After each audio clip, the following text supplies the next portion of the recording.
ನಮಸ್ಕಾರ, ಇದು ಟಿವಿ9 ವಿಶೇಷ. ನಾನು ಅವಿನಾಶ್ ಶಿವನ್. ಇವತ್ತು ಏಷ್ಯಾ ಕಪ್ ಟಿ20ಯ ಕೊನೆಯ ಸೂಪರ್ 4 ಮ್ಯಾಚ್ ನಾವು ಶ್ರೀಲಂಕಾ ವಿರುದ್ಧ ಆಡ್ತಾ ಇದ್ದೀವಿ. ಆದರೆ ಈ ಮ್ಯಾಚಿಗೆ ಯಾವುದೇ ರೀತಿಯಾದಂಥ ಮಹತ್ವ ಇಲ್ಲ.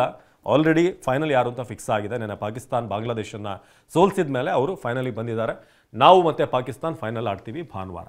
ಬಟ್ ಇವತ್ತಿನ ಮ್ಯಾಚ್ ಎಷ್ಟು ಇಂಪಾರ್ಟೆಂಟ್ ಆಗುತ್ತೆ, ಯಾಕೆ ಇಂಪಾರ್ಟೆಂಟ್ ಆಗುತ್ತೆ ಅದರ ಬಗ್ಗೆ ನೋಡ್ತಾ ಹೋಗೋಣ. ಯಾಕಂತಂದರೆ ಇವತ್ತಿನ ಮ್ಯಾಚ್ ಅಷ್ಟು ಮೌಲ್ಯ ಇಲ್ಲದೇ ಇದ್ರೂ ಕೂಡ ನಿಮಗೆ ಈ ಟಿ20 ವರ್ಲ್ಡ್ ಕಪ್ ಏನಿದೆ ಅದರ ದೃಷ್ಟಿಯಿಂದ ನೋಡಿದ್ರೆ ಇದು ಭಾಳ ಇಂಪಾರ್ಟೆಂಟ್. ನೀವು ಒಂದಷ್ಟು ಎಕ್ಸ್ಪೆರಿಮೆಂಟ್ಗಳನ್ನು ಮಾಡ್ಬೋದು.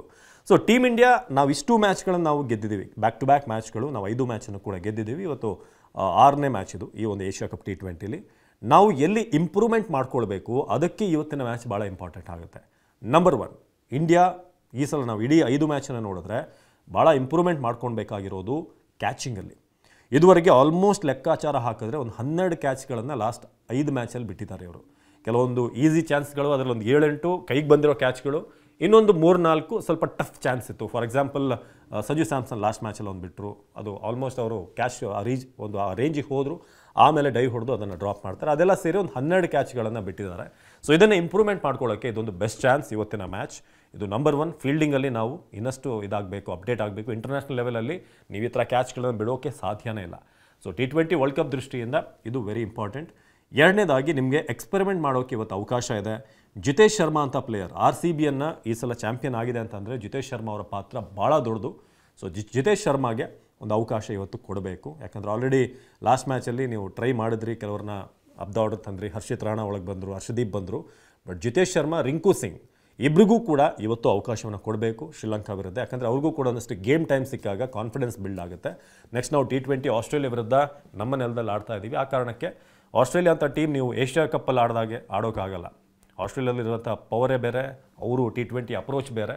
ಸೊ ಹಾಗಾಗಿ ನೀವು ರಿಂಕು ಸಿಂಗ್ ಹಾಗೆ ಜಿತೇಶ್ ಶರ್ಮಾ ಇಬ್ಬರಿಗೂ ಕೂಡ ಒಂದು ಅವಕಾಶವನ್ನು ಕಲ್ಪಿಸಿದ್ರೆ, ನಿಮಗೆ ಆ ಗೇಮ್ ಟೈಮನ್ನು ಕೊಟ್ಟರೆ ನಿಮ್ಮ ಬೆಂಚ್ ಸ್ಟ್ರೆಂತ್ ಹೇಗಿದೆ ಅನ್ನೋದು ಗೊತ್ತಾಗುತ್ತೆ.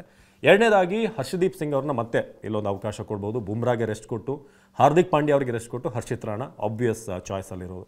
ಸೊ ಇಷ್ಟೆಲ್ಲ ಬದಲಾವಣೆಗಳನ್ನು ಮಾಡಿದ್ರೆ ನಮಗೆ ಟಿ20 ವರ್ಲ್ಡ್ ಕಪ್ಪನ್ನು ಫೇಸ್ ಮಾಡಬೇಕಾದಾಗ ಒಂದು ಬೆಂಚ್ ಸ್ಟ್ರೆಂತ್ ಹೇಗಿದೆ, ನಮ್ಮ ಬ್ಯಾಕಪ್ ಹೇಗಿದೆ ಅನ್ನೋದ್ರ ಬಗ್ಗೆ ಅವಕಾಶ ನಮಗೆ ಸಿಗುತ್ತೆ. ಜೊತೆಗೆ ಸಂಜು ಸ್ಯಾಮ್ಸನ್ ಅವ್ರನ್ನ ನೀವು ಲಾಸ್ಟ್ ಮ್ಯಾಚಲ್ಲಿ ಅಕ್ಷರ್ ಪಟೇಲ್ನ ಕೊನೆಯವ್ರಿಗೆ ಇಟ್ಕೊಂಡು ಸಂಜುನ ಬೆಂಚ್ನಲ್ಲೇ ಕೂರಿಸಿದ್ದು ಭಾಳಷ್ಟು ಟೀಕೆಗೆ ಕಾರಣವಾಗಿತ್ತು. ಒಬ್ಬ ಪ್ರಾಪರ್ ಬ್ಯಾಟ್ಸ್ಮನ್ ಲಾಸ್ಟ್ ಇಯರ್ 2024-25 ನೋಡಿದ್ರೆ 3 ಟಿ20 ಸೆಂಚುರಿಯನ್ನು ಗಳಿಸಿರುವಂಥ ಒಬ್ಬ ಪ್ಲೇಯರ್ ಸಂಜು ಸ್ಯಾಮ್ಸನ್. ಹಾಗಾಗಿ ಅಂಥ ಪ್ಲೇಯರ್ನ ನೀವು ಬೆಂಚಲ್ಲಿ ಇಟ್ಕೊಂಡ್ರೆ ಏನಕ್ಕೆ ಅನ್ನೋ ಪ್ರಶ್ನೆ ಬರ್ತಾ ಇದೆ. ಆ ಕಾರಣಕ್ಕೆ ಸಂಜುಗೆ ಮೇಲೆ ಅವಕಾಶವನ್ನು ಕೊಡ್ಬೋದು. ಇದು ಎರಡನೇ ವಿಚಾರ. ಇನ್ನು ಮೂರನೇದು ಬಂದು ಕ್ಯಾಪ್ಟನ್ಸಿ ಅಂತ ಬಂದಾಗ ನಿಮಗೆ ಶುಭ್ಮಾನ್ ಗಿಲ್ ಅನ್ನೋ ಆಪ್ಷನ್ಸ್ಗಳಿವೆ. ನೀವು ಸೂರ್ಯಕುಮಾರ್ ಯಾದವ್ ಅವರ ಫಾರ್ಮ್ನ ನೋಡ್ತಾ ಇದ್ದೀರಾ. ಸೂರ್ಯಕುಮಾರ್ ಅವ್ರನ್ನ ಟಿ20 ವರ್ಲ್ಡ್ ಕಪ್ ಅವ್ರಿಗೆ ನೋಡ್ತೀರಾ, ಅದರ ಆಚೆಗೂ ಕೂಡ ನೋಡ್ತೀರಾ ಅನ್ನೋದಕ್ಕೆ ಇಲ್ಲೊಂದು ಅವಕಾಶ. ಮೇ ಬಿ ಶುಭ್ಮಾನ್ಗೆ ಒಂದು ಕ್ಯಾಪ್ಟನ್ಸಿ ಅವಕಾಶ ಕೊಡ್ಬೋದು ಇವತ್ತು. ಆಲ್ರೆಡಿ ಟೆಸ್ಟಲ್ಲಿ ಅವರು ಕ್ಯಾಪ್ಟನ್ ಆಗಿದ್ದಾರೆ. ಟಿ20ಲೂ ಕೂಡ ಹೇಗೆ ಹ್ಯಾಂಡಲ್ ಮಾಡ್ತಾರೆ ಟೀಮ್ ಅಂತ ಒಂದು ಟ್ರೈ ಮಾಡೋಕ್ಕೊಂದು ಅವಕಾಶ, ಇನ್ ಕೇಸ್ ನೀವು ಸೂರ್ಯಕುಮಾರ್ಗೆ ರೆಸ್ಟ್ ಕೊಡ್ತೀರಾ ಅಂತ ಆದರೆ. ಇನ್ನೊಂದು ಕಡೆ ಏನು ಪ್ರಶ್ನೆ ಇದೆ ಅಂತಂದರೆ, ಸೂರ್ಯಕುಮಾರ್ ಈ ಎಲ್ಲ 5 ಟಿ20 ಮ್ಯಾಚ್ಗಳನ್ನು ಏಷ್ಯಾ ಕಪ್ಪಲ್ಲಿ ನೋಡಿದ್ರೆ ಯಾವ ಮ್ಯಾಚಲ್ಲೂ ಕೂಡ ಅವರ ನಿರೀಕ್ಷೆ, ಅವರೊಂದು ಸ್ಟ್ಯಾಂಡರ್ಡ್ಸ್ ಏನು ಸೆಟ್ ಮಾಡಿದ್ದಾರೆ ಅದರ ಪ್ರಕಾರವಾಗಿ ಅವ್ರು ಆಡಿಲ್ಲ. ಮೇ ಬಿ ಸೂರ್ಯಕುಮಾರ್ ನಾನು ಆಡ್ತೀನಿ ಅಂತ ಹೇಳ್ಬೋದು. ಇನ್ ಕೇಸ್ ಇಲ್ಲ, ಅವ್ರಿಗೇನೋ ರೆಸ್ಟ್ ಕೊಡಬೇಕು ಫೈನಲ್ಗೆ ಅಂತಂದರೆ ಶುಭ್ಮಾನ್ ಗಿಲ್ಗೆ ಒಂದು ಕ್ಯಾಪ್ಟನ್ಸಿಯನ್ನು ಟ್ರೈ ಮಾಡ್ಬೋದು. ಇದು ಮತ್ತೊಂದು. ಇನ್ನೊಂದು, ನಾವು ಟೋಟಲ್ ಈ 5 ಮ್ಯಾಚ್ಗಳನ್ನು ನೋಡಿದ್ರೆ ಎಲ್ಲೊಂದು ಕಡೆ ಅಭಿಷೇಕ್ ಶರ್ಮಾ ಮೇಲೆ ತುಂಬ ಡಿಪೆಂಡೆಂಟ್ ಆಗಿದ್ದೀವಿ ಅಂತ ಅನ್ನಿಸ್ತಾ ಇದೆ. ಅವರಿಂದ ರನ್ ಬಂದರೆ ರನ್ ಬರುತ್ತೆ. ಇನ್ ಕೇಸ್ ಏನಾದರೂ ಅಭಿಷೇಕ್ ಶರ್ಮಾ ಇಲ್ಲ, ಆವಾಗ ನಿಮ್ಮ ಗೇಮ್ ಹೇಗಿರುತ್ತೆ ಅನ್ನೋದನ್ನು ಟ್ರೈ ಮಾಡೋಕ್ಕೆ ಮೇ ಬಿ ನೀವು ಅಭಿಷೇಕ್ ಶರ್ಮಾಗೆ ಒಂದು ರೆಸ್ಟ್ ಕೊಡ್ಬೋದು.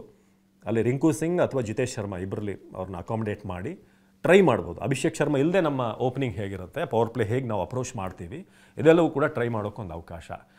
ಇನ್ನು ಅದನ್ನು ಬಿಟ್ಟು ಶ್ರೀಲಂಕಾ ಜೊತೆ ಆಡಿ, ಶ್ರೀಲಂಕಾ ಏನು ಅಂಥ ಗ್ರೇಟ್ ಫಾರ್ಮಲ್ಲಿಲ್ಲ. ಬಾಂಗ್ಲಾದೇಶ್ ವಿರುದ್ಧ ಒಂದು ಸಲ ಸೋಲ್ತಾರೆ, ಒಂದು ಸಲ ಲೀಗಲ್ಲಿ ಗೆಲ್ತಾರೆ. ಸೊ ಸಾಕಷ್ಟು ಇನ್ಕನ್ಸಿಸ್ಟೆನ್ಸಿ ಇದೆ ಆ ಟೀಮಲ್ಲಿ. ಸೊ ಇದೊಂದು ಅವಕಾಶ ನಮಗೆ.